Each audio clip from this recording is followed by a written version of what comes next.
Selamat hari Minggu, Bapak Ibu Saudara terkasih di dalam Tuhan Yesus Kristus. Kita berjumpa kembali di dalam perenungan firman Tuhan, dan tema kita masih di dalam konteks iman. Iman yang berproses menuju pada kesempurnaan. Dan kali ini kita akan menekankan bersama-sama tentang pengakuan iman. Mungkin kita bertanya, di manakah itu ayatnya? Mari kita baca bersama-sama di dalam Ibrani 4 ayat 14 sampai yang ke-16. Demikian bunyinya.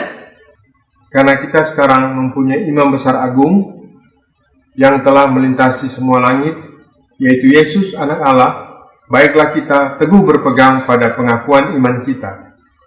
Sebab imam besar yang kita punya bukanlah imam besar yang tidak dapat turut merasakan kelemahan-kelemahan kita. Sebaliknya sama dengan kita, ia telah dicobai, hanya tidak berbuat dosa. Sebab itu, marilah kita dengan penuh keberanian menghampiri takhta kasih karunia, supaya kita menerima rahmat dan menemukan kasih karunia untuk mendapat pertolongan kita pada waktunya. Saudara, dalam ayat-ayat ini diceritakan tentang imam besar agung dalam kaitannya teguh berpegang pada pengakuan iman kita. Mungkin kita akan bertanya, apa itu imam besar agung? Saudara, di dalam perjanjian lama, Tuhan selalu rindu menemui umatnya. Dan Tuhan karena kerinduannya meminta Musa untuk membuat gambaran tentang surga, gambaran bagaimana dia hadir di tengah-tengah umatnya, yaitu dengan membuat kemah suci. Di dalam kemah suci ada ruangan-ruangan, dan ruangan-ruangan itu ruangan yang paling kudus, paling sakral di sana, di mana ada tabut Allah dan tempat Allah bertahta di sana. Allah menemui umatnya di sana, dan tempat itulah dinamakan tempat ruangan Maha Kudus. Imam besar 1 tahun 1 kali masuk ke dalam ruangan Maha Kudus itu dengan membawa pedupaan. Pedupaan pun harus dengan penuh asap yang tebal. Supaya apa? Imam besar itu tidak sampai mati waktu melihat sinar kemuliaan Allah yang ada di dalam ruangan Maha Kudus tersebut.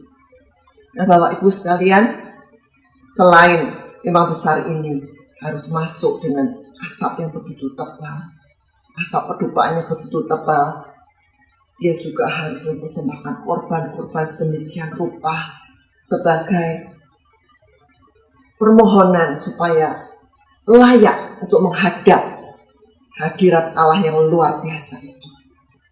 Apa sebenarnya tugas imam besar sehingga dikatakan tentang imam besar yang agung itu, saudara?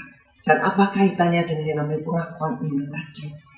Sebelum kita masuk ke dalam pengakuan iman, kita akan terus melihat perbedaan antara imam besar yang ada di dalam perjanjian lama dengan imam besar yang dikatakan imam besar agung tadi. Manakala dikatakan imam besar dalam perjanjian lama itu adalah dari keturunan Harun. Itu dapat kita baca dalam Imamat 16. Tidak semua boleh menjadi imam besar, hanya keturunan Harun. Tapi manakala di perjanjian baru di Ibrani tadi dikatakan imam besar agung, itu adalah Tuhan Yesus sendiri. Dan Tuhan Yesus dari keturunan Daud, dari suku Yehuda. Dia bukan dari keturunan Harun. Itu perbedaan yang pertama. Yang kedua, dalam perjanjian lama imam besar itu mempersembahkan korban dan persembahan. Tapi dalam perjanjian baru imam besar agung itu dia memberikan dirinya sendiri. Kalau dalam perjanjian lama itu domba-domba persembahkan, di sini Tuhan Yesus mempersembahkan dirinya sendiri sebagai persembahan. Dan manakala pelayanan Grafira itu 1 tahun 1 kali, tapi di dalam perjanjian baru Yesus sendiri sebagai imam besar itu menanggung dan menebus dosa seisi dunia. Dia memberikan dirinya sendiri. Tidak hanya 1 tahun 1 kali, tapi itu berlaku sekali untuk selamanya. Urim Tumim ada di dada imam besar. Manakala di perjanjian baru Yesus sendiri dialah Sang Firman. Kalau Urim Tumim itu biasa ada di dada imam besar umat Israel saat mengalami banyak hal, merindukan Tuhan bersuara, Tuhan menuntun mereka, maka ada suara yang keluar dari Urim dan Tumim itu. Dalam Perjanjian Baru, manakala imam besar agung itu adalah Tuhan Yesus, dia sendiri sebagai Sang Firman yang selalu berbicara pada setiap umatnya, karena dia ada di dalam hati setiap umatnya. Saudara, manakala sang imam besar itu melewati tirai itu, ya, dengan harus membukanya dan dia hanya seorang diri boleh masuk. Waktu imam besar agung itu menjadi imam besar, yang terjadi adalah justru tirai itu menjadi robek. Pertanda apa? Itulah pertanda bagaimana setiap orang yang masuk di dalam, bersekutu di dalam persekutuan dengan yang namanya Tuhan Yesus Kristus, dia mendapatkan kesempatan untuk masuk ke dalam ruangan Maha Kudus. Dan berarti kesempatan untuk menjadi sempurna itu sudah terbuka jalannya. Itulah karya agung Yesus Sang Imam Besar Agung itu tahu dan dapat ikut merasakan kelemahan-kelemahan kita.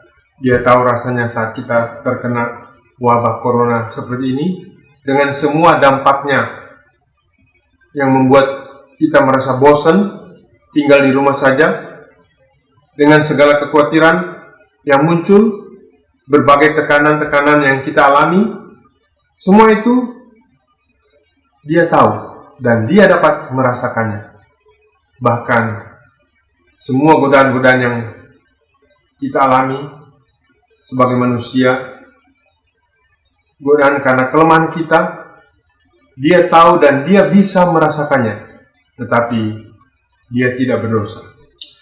Itu teladan dan pelajaran yang diberikan pada kita dan harus kita tiru, ya.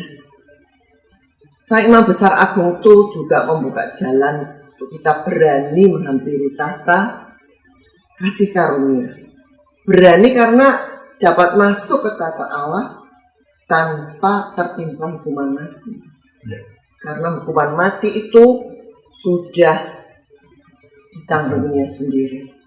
Tujuan akhir dari semua itu, waktu kita baca di ayat tadi, itu adalah untuk pertama kita menerima rahmat, kedua kita menemukan kasih karunia, dan kita mendapat pertolongan pada waktunya. Saudara, luar biasa, pertolongan pada waktunya. Siapa di antara kita yang tidak ingin mendapatkan pertolongan pada waktunya? Ya, semua mau. Semua pasti mau. Dengan demikian, waktu kita mungkin perlu bayar kontrakan, dana tersedia. Waktu kita sedang butuh yang namanya penghiburan, ada saja teman yang datang menghibur. Tuhan kirim itu. Kadang-kadang waktu kita baca firman-firman itu berbicara dan juga menguatkan kita, menghibur kita. Waktu kita juga sedang tertimpa kesulitan, wah beras habis. Ternyata ada juga tetangga kita mendapatkan rezeki bisa membeli beras. Luar biasa. Bahkan waktu kita benar-benar memiliki jalan buntu menghadapi situasi pandemik ini, saudara. Entah jalan buntu dalam bisnis kita dan apapun juga. Yang namanya mendapat pertolongan tepat pada waktunya, berarti waktu kita benar-benar seolah-olah harus menerpukan terobosan pun, dia sanggup memberikannya. Amin, luar biasa. Dan caranya disebutkan harus teguh berpegang pada pengakuan iman kita. Teguh berpegang.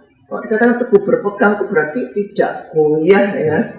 Apapun juga tetap berpegang pada pengakuan iman tersebut. Saudara, kalau boleh diilustrasikan, Manakala seseorang sedang dalam arus yang deras, saat ini kita dalam derasnya arus pandemik itu, saudara.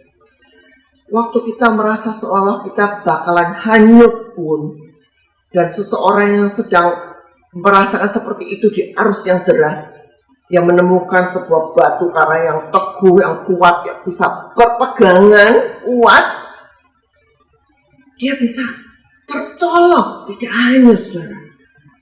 Tapi hebatnya batu karang yang satu ini, kalau Paulus pernah berkata, aku berusaha menangkapnya. Karena apa? Karena aku sudah ditangkap oleh dia. Jadi manakala kita berpegang pada sang batu karang yang hidup ini, dia tidak pasif. Dia justru juga memeluk kita kuat, saudara. Aman bersama dia. Amin. Itu luar biasanya manakala kita dikatakan teguh berpegang pada pengakuan iman. Kita pikir, waduh, berarti kalau seperti itu, kalau kita akhirnya mengalami yang namanya kecewa, dikuasai kekhawatiran saat kita menghadapi persoalan kehidupan ini, bahkan mengalami pandemik ini, kita menjadi begitu loyo dan down, kita perlu introspeksi diri kita sendiri, ya. Karena kita harus bertanya, apakah kita masih berpegang teguh kepada sang batu karang itu, sang imam besar yang selalu siang malam berdoa untuk kita. Jadi kita harus berpegang teguh pada pengakuan iman kita. Jadi sebenarnya apa pengakuan iman itu? Ungkapan atau frasa pengakuan iman ini itu cukup dikenal di kalangan gereja-gereja, baik gereja semua aliran ada pengakuan iman, dan pengakuan iman yang biasa dipakai itu merupakan deklarasi awal. Itu semua bermacam-macam, ada yang memakai pengakuan iman rasuli, pengakuan iman yang lain-lain lagi. Bahkan gereja kita pun mempunyai pengakuan iman, namanya pengakuan iman Gereja Tabernakel Indonesia, yang saudara bisa lihat Dan tayangan berikut. ya. Kalau di kalangan aliran gereja yang lain, mereka selalu diminta untuk melakukan pengakuan iman itu, Bahkan di depan jemaat. di depan jemaat. Namun di kita perlu seperti itu atau tidak? Itu silakan jadi pemikiran ke depan.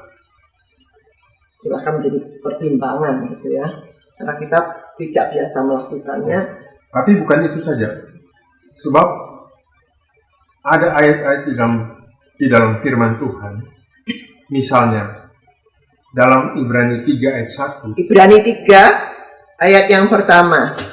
Sebab itu, hai saudara-saudara yang kudus, yang mendapat bagian dalam panggilan surgawi, pandanglah kepada rasul dan imam besar yang kita akui, yaitu Yesus.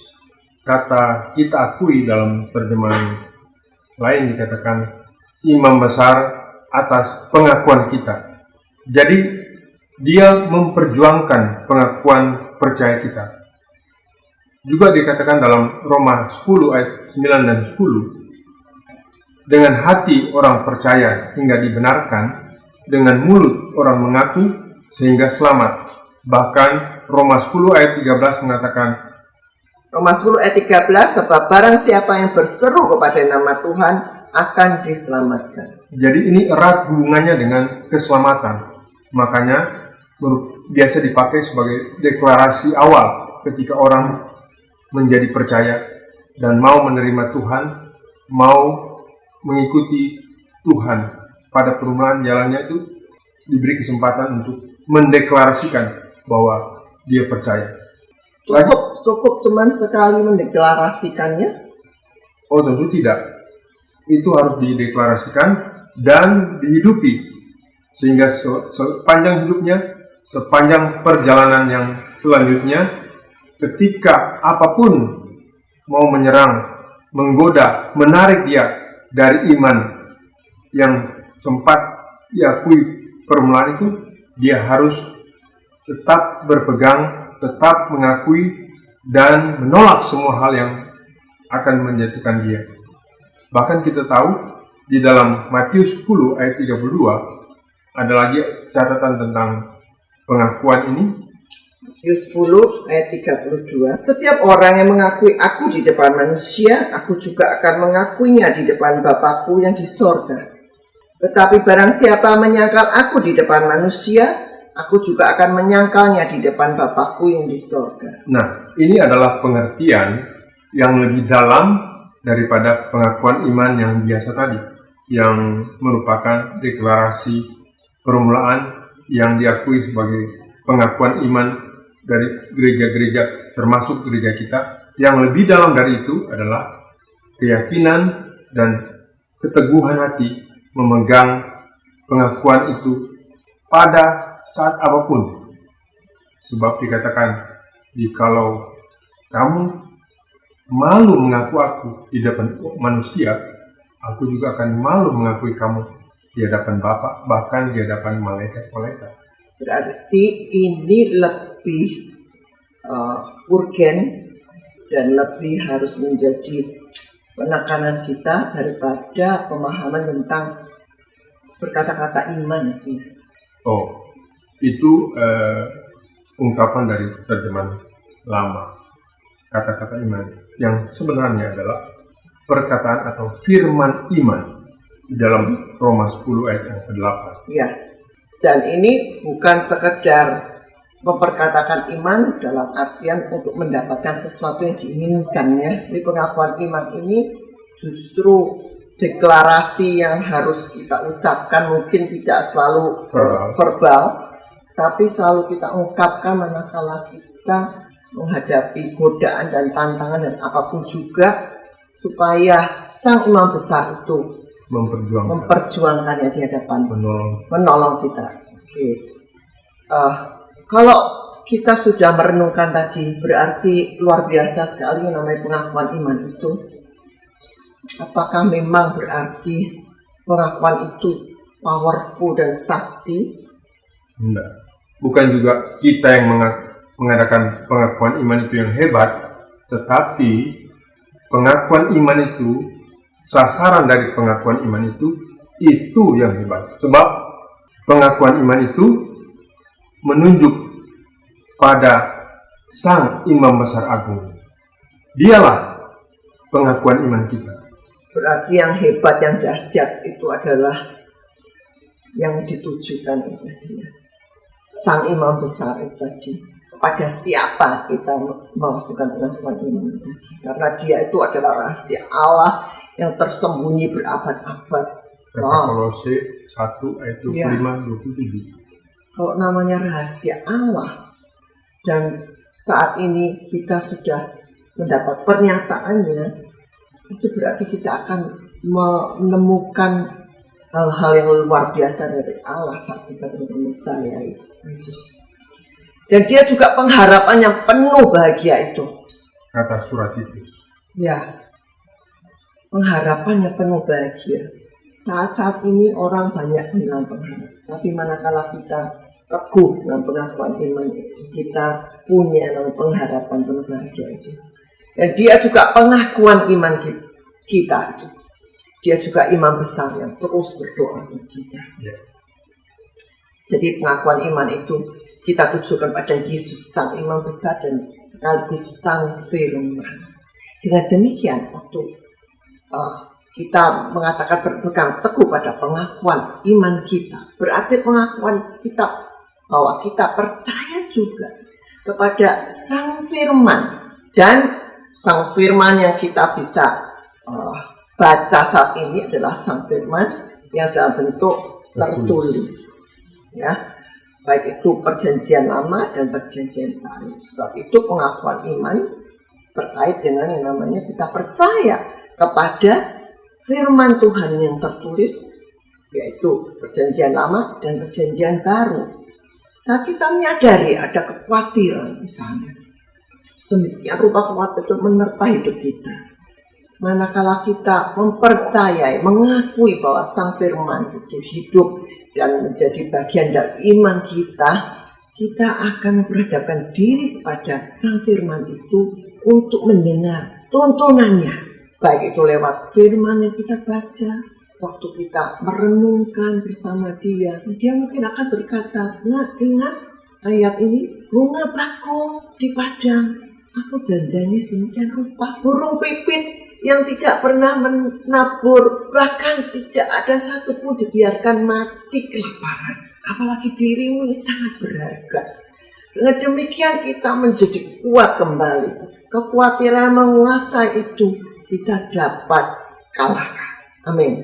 Ya, dialah imam besar aku yang sekarang juga berdoa siang malam untuk kita, membela kita, membenarkan kita. Saya kira itu sesuatu yang sangat-sangat menghibur dan menguatkan kita. Dan lebih dari itu, kita tahu bahwa misi, tujuan, kedatangan Tuhan dan pelayanannya di atas bumi ini adalah mendirikan gereja yang kudus dan am. Kata am itu berarti universal. Maka kita juga mesti mengakui dan masuk dalam misi tersebut, yaitu masuk di dalam gereja yang am. Seperti dikatakan dalam 1 Korintus pasal 1 ayat 2. 1 Korintus 1 ayat 2, kepada jemaat Allah di Korintus, yaitu mereka yang dikuduskan dalam Kristus Yesus dan yang dipanggil menjadi orang-orang kudus, dengan semua orang di segala tempat yang berseru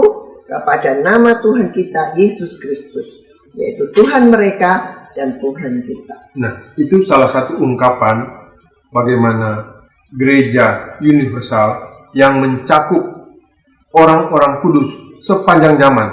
Persekutuan orang-orang kudus tersebut dari awal mula kejadian alam, jadi dari awal kejatuhan manusia sampai kesudahan zaman, semua orang kudus itu tergabung dalam gereja yang am, gereja yang kudus dan universal.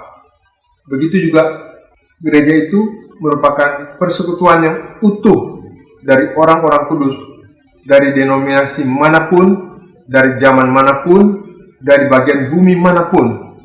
Jadi adanya satu gereja yang kudus dan universal mencakup seluruhnya. Itu harus menjadi keyakinan kita.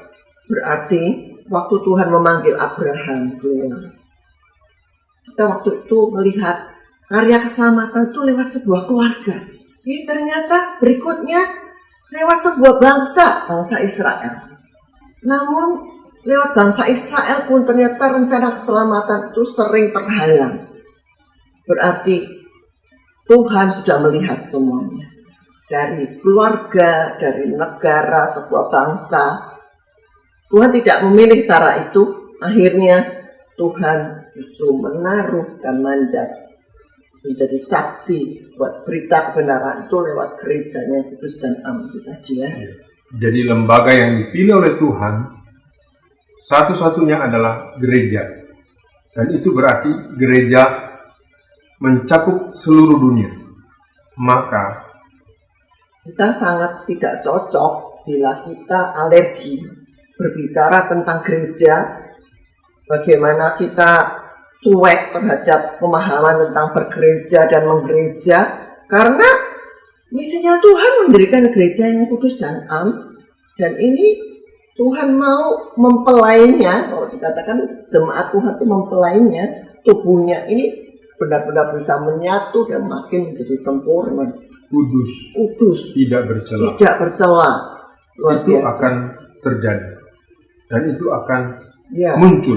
Ya, dengan demikian ini sangat tidak terpisahkan dari yang namanya iman kita, yang membicarakan juga tentang pemahaman kesatuan gereja, tubuh Kristus yang sempurna menjadi satu, yang Tuhan doakan, Tuhan rindukan di dalam Yohanes 17 ayat 21 dan 23. Yes.